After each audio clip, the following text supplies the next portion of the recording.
আজ আমি polycystic ovarian disease বা পোকারের চিকিৎসা নিয়ে সংক্ষেপে কিছু বলব।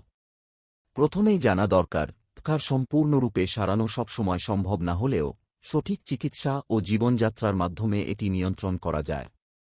চিকিৎসার সবচেয়ে গুরুত্বপূর্ণ অংশ হল লাইফস্টাইল পরিবর্তন।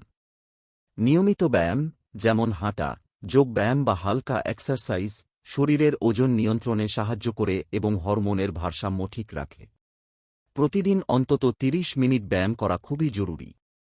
দ্বিতীয়ত, খাদ্যাভ্যাস পরিবর্তন।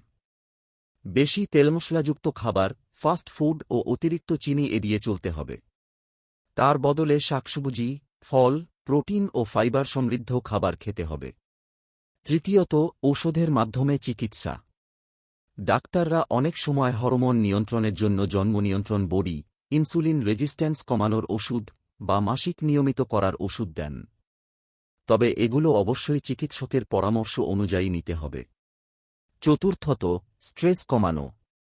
মানসিক চাপ পোকারের সমস্যা বাড়িয়ে দিতে পারে, তাই পর্যাপ্ত ঘুম ও মানসিক প্রশান্তি খুবই গুরুত্বপূর্ণ। সবশেষে বলতে চাই, পোকার ভয়ের কিছু নয়। সচেতনতা, নিয়মিত চিকিৎসা ও স্বাস্থ্যকর জীবনযাপনই এর সঠিক সমাধান।